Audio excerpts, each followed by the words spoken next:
नमस्कार मित्रों, मैं हूं राकेश अचल और आप देख रहे हैं अपना लोकप्रिय YouTube चैनल चक्षुदर्शी। चक्षुदर्शी का अर्थ आपको मालूम है, आई विटनेस होता है, आंखों देखा हाल आपको सुनाया जाता है। और हम कोशिश करते हैं कि बहुत सी चीज़ें आपको ऐसी दिखाई जाएं जो सजीव हों, और तकनीक की दृष्टि से नहीं लेकिन कथ्य की दृष्टि से। आज संसद में जो कुछ हुआ वो मैं आपको पूरा विस्तार से बताना चाहता हूं और आपसे अनुरोध करूंगा कि आप वीडियो के अंत तक रहें ताकि ये पूरा विषय आपके जहन में उतर जाए, समझ पाएं आप इसे। और इसे समझने से पहले आपसे वही अनुरोध है कि अगर आप पहली बार हैं तो कृपा करके सब्सक्राइब कीजिए और अंत तक बने रहिए। आज का विषय है, संसद में एक बड़ा महत्वपूर्ण विधेयक पारित किया गया है जिसका नाम है शांति विधेयक, शांति बिल। लेकिन इस शांति बिल को जिस ढंग से पारित कराया गया उससे सदन में भी अशांति हुई और सदन के बाहर भी हुई, क्योंकि ये जो बिल है ये ऐसे लगता है कि ये शांति बिल नहीं है, ये मुनाफा बिल है। कुछ खास लोगों को मुनाफा कमाने के लिए ये विधेयक बनाया गया है, और वो भी कब, जबकि सरकार परमाणु ऊर्जा जैसे महत्वपूर्ण क्षेत्र के लिए निजी क्षेत्रों को निमंत्रित कर रही है। वॉकआउट के बीच में ये परमाणु भविष्य हमने किसे सौंप दिया देश का, ये जानना आज के लिए बहुत जरूरी है। देश में शांति की बात हो रही है, होनी चाहिए, लेकिन संसद में जो हुआ वो शांति नहीं थी। वो या तो एक तरह की चुप्पी थी, या एक तरह का गुस्सा था, या एक तरह का सौदा था, गुपचुप सौदा था। अब ये सौदा क्या हुआ है, अब मोटे तौर पर आप समझ लीजिए कि भारत सरकार ने लगभग भगदड़ में थम्पिंग मेजोरिटी से बेजे थपथपा करके शांति विधेयक 2025 पारित कर लिया है। ये जो विधेयक है परमाणु ऊर्जा के क्षेत्र में, इसके निर्माण में, संचालन में निजी और विदेशी क्षेत्रों को अनुमति देने का विधेयक है। अभी तक हमारे पास जो कानून थे वो बड़े सख्त कानून थे और पुराने कानून थे। उसमें हम 1962 में हमने जो परमाणु ऊर्जा कानून बनाया हमारी तत्कालीन सरकारों ने, उसके बाद 2010 में जो परमाणु दायित्व कानून बनाया, उन सब पर धूल डालते हुए ये शांति बिल 2025 लाया गया है। अब इसमें जो एकाधिकार सरकार का होता था, जो सरकार की कंपनी थी NPCIL, उसका एकाधिकार होता था, वो समाप्त हो गया और हो जाएगा कानून बनते ही। और उसके बाद इस क्षेत्र में निजी क्षेत्र के लोग, जैसे वही A1, A2, T1, T2, Adani, Ambani, Tata और वगैरह वगैरह, और विदेशी कंपनियों का प्रवेश खुल जाएगा। स्वतंत्रता के बाद ये पहली बार हुआ है।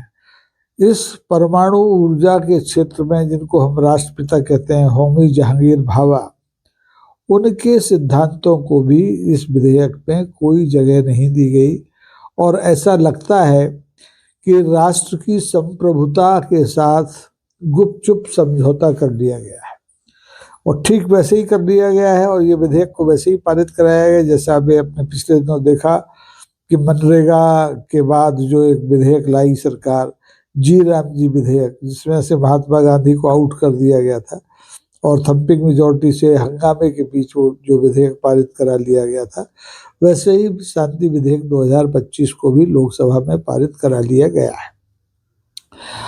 अब सवाल ये है कि हमें ऐसी क्या जरूरत पड़ी कि हम इस इतने संवेदनशील क्षेत्र को निजी और विदेशी कंपनियों के लिए खोल रहे हैं। इसके पहले हम रक्षा क्षेत्र को खोल चुके हैं, इसके पहले हम संचार क्षेत्र को खोल चुके हैं। अब एक परमाणु ऊर्जा जो कि संप्रभुता से सीधा जुड़ा मामला है, इसको भी हमने निजी क्षेत्र के लिए खोल दिया, विदेशी कंपनियों के लिए खोल दिया। आखिर सवाल ये है कि सरकार चाहती क्या है। सवाल ये है कि ये किस कीमत पर ये विधेयक बनाया गया है, किस कीमत पर और किसके लिए ये विधेयक बनाया गया, इसकी क्या जरूरत थी। तो देखिए आप, तर्क बड़े जोरदार होते हैं। सरकार कहती है कि ये बिल भारत की भविष्य की जरूरतों के लिए बनाया गया है। मान लेते हैं आज जो है भारत में 8.18 गीगावाट परमाणु ऊर्जा बनती है, और हमारी आज की सरकार वो तो ये समझ के चल रही कि उसे अब हिलना नहीं है। तो उसने योजना बनाई कि 2047 तक भारत के पास कम से कम 100 गीगावाट का परमाणु ऊर्जा होगी। अच्छी बात है, लेकिन 2047 आपने देखा है क्या? योजनाएं लंबी बनाई जानी चाहिए, लेकिन ऐसी लंबी नहीं बनानी चाहिए कि देश लंबा हो जाए। अभी हमारे पास कहते हैं कि 20 छोटे बड़े ऊर्जा संयंत्र हैं, और 2047 तक ये संख्या बढ़ के 33 हो जाएगी। इसमें से 5 स्वदेशी होंगे, ये सरकार का कहना है, लेकिन हकीकत इसके ठीक विपरीत है। हमारे देश में, मैंने जैसा शुरू में जिक्र किया कि परमाणु ऊर्जा के क्षेत्र में सरकारी नियंत्रण के लिए 1962 में एक कानून बना। फिर 2010 में परमाणु दायित्व कानून बनाया कि अगर मान लीजिए कुछ होता है, कोई हादसा, कोई दुर्घटना, तो उसके लिए किसका क्या दायित्व होगा, इसके लिए कानून बना। लेकिन आज की सरकार ने दोनों कानूनों को, जो कि परीक्षित कानून थे, उनको रद्दी की टोकरी में डाला और एक शांति विधेयक ले आई 2025। अब इसमें, इस विधेयक में क्या है, एक नया ढांचा खड़ा कर दिया गया, और इस ढांचे में फिट कर दिया किसको?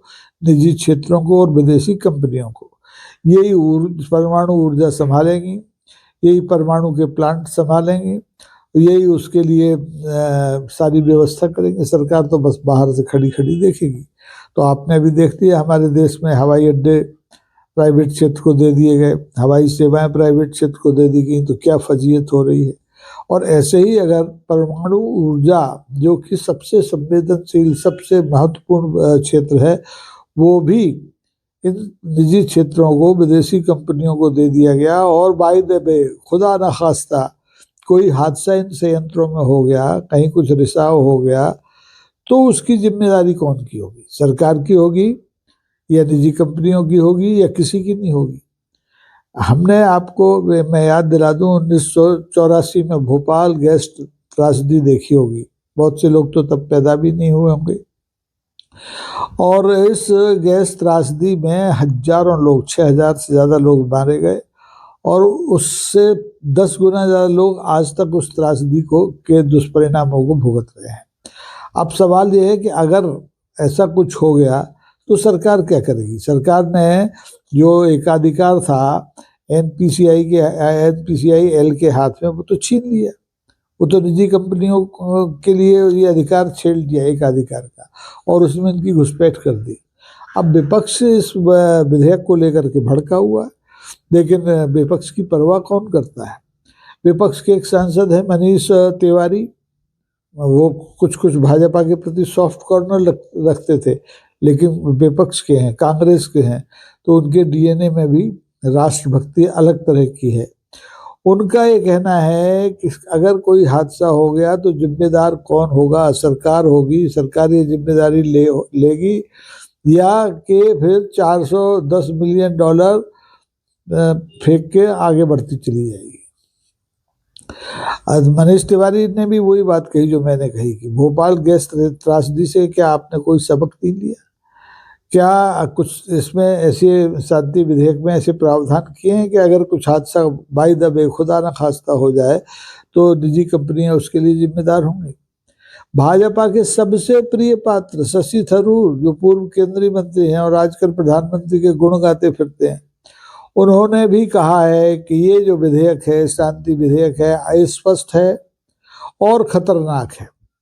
टीएमसी ने भी यही कहा, वामपंथियों ने भी यही कहा, और समाजवादियों ने भी कहा, और शेष विपक्ष ने भी यही कहा कि ये जो विधेयक है, शांति विधेयक है, बहुत खतरनाक है, इसे पारित नहीं होना चाहिए। और ये उनका आरोप भी, विपक्ष का आरोप है कि ये जो विधेयक है, ये निजी क्षेत्र के फायदे के लिए बनाया गया है, ना कि देश के लिए, जनता के हित के लिए नहीं बनाया गया है कि आप देश को परमाणु ऊर्जा के क्षेत्र में आत्मनिर्भर बनाना चाहते हैं। अरे बनाइए ना, किसने रोका है, लेकिन नियंत्रण अपने हाथ में रखिए। कम से कम एक क्षेत्र तो ऐसा रखिए जो सरकार के नियंत्रण में हो, सरकार उसकी सर्वे सर्वा हो, प्लांट वो चलाए, ये सब बनाए, लेकिन नहीं, सरकार तो सब कुछ बेचने पे जैसे उतारू है।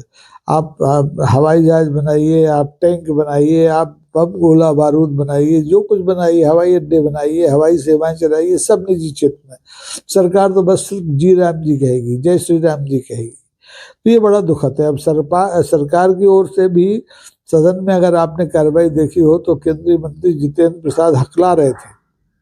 उन्होंने कहा कि यार ये सब आरोप बेबुनियाद है, सरकार को कहना पड़ता है।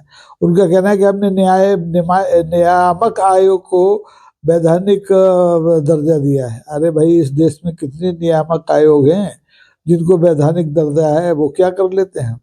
आज निजी क्षेत्र में जितनी हमारी मोबाइल कंपनियां हैं, धड़ाधड़ अपने दाम बढ़ाती गई, आपने रोक लिया। निजी क्षेत्र में आपने व्यापारियों को रोक दिया, जो अपना उत्पादन, तेल, खाने का तेल हो, नमक हो, सबके दाम आसमान पे पहुंचा दिया। नियामक आयोग खिलौना बन के रह गए। असली नियामक आयोग तो था हमारा जो NPCIL, उसको तो आपने एक तरफ कर दिया। अब सवाल यही है कि ये आयोग जो आपने जिसको वैधानिक दर्जा दिया है, कितना स्वतंत्र होगा। इस पर आप बैठाएंगे तो अपनी किसी शाखा पर रखो, और शाखा पर तो वही मानेगा जो सरकार कहेगी, वही मानेगा जो नागपुर कहेगा। यानी जो अब परमाणु ऊर्जा की सारी लगाम जो है, अगर ये शांति बिल कानून बन गया, इसको नहीं रोका गया, तो निजी क्षेत्र में चली जाएगी। और इसमें ये अभी तक स्पष्ट नहीं है कि परमाणु संयंत्रों से जो कचरा निकलेगा उसका क्या होगा। अगर मान लीजिए, वही बार बार मैं दोहराऊं, खुदा न खास्ता कोई हादसा होता है तो इसकी कीमत कौन देगा? निजी कंपनियां देंगी या देश को ये भुगतना पड़ेगा?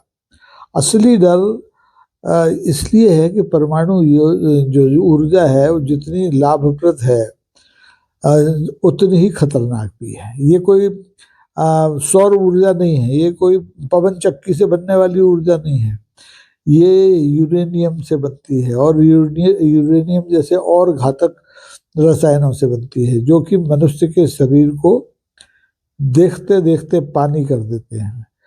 किसी की आंख चली जाती है, किसी की फेफड़े नष्ट हो जाते हैं, किसी का हृदय बैठ जाता है। तो ये कई चीज़ें ऐसी हैं जिनको कि देखने की ज़रूरत है। अब आपको हिरोशिमा नागासाकी को भी याद रखना चाहिए, आपको भोपाल त्रासदी को भी याद रखना चाहिए। लेकिन वही है कि यदि आपके के लिए मुनाफा ही सर्वोपरि है तो फिर तो आप समझौता करेंगे, राष्ट्र हित से समझौता करेंगे। और जब हादसा होगा तो आप ध्यान रखिए, मुनाफा काम नहीं आएगा, उस समय जिम्मेदारी काम आएगी जो आप छोड़ चुके होंगे, जो आप निजी क्षेत्रों के लिए छोड़ चुके होंगे। तो शांति बिल के नाम पर लब्बो लुआब है कि शांति बिल के नाम पर देश को आपने ऐसे सार्वजनिक जोखिम में डाल दिया है, निजी क्षेत्रों के हाथ में डाल दिया है, जिससे कि पूरे देश में अशांति है। और इस अशांति को दूर करने की ज़रूरत है। बेहतर तो ये होता कि ऐसे संवेदनशील विधेयक को लाने से पहले सरकार कम से कम सर्वदलीय बैठक में बात करती और दूसरे मुद्दों पर भी बात करती। बहरहाल देखते रहिए आप क्या होता है आने वाले दिनों में, और बताइए कि ये एपिसोड आपको कैसा लगा। आज के लिए इतना ही, बहुत बहुत धन्यवाद, नमस्कार, जय हिंद।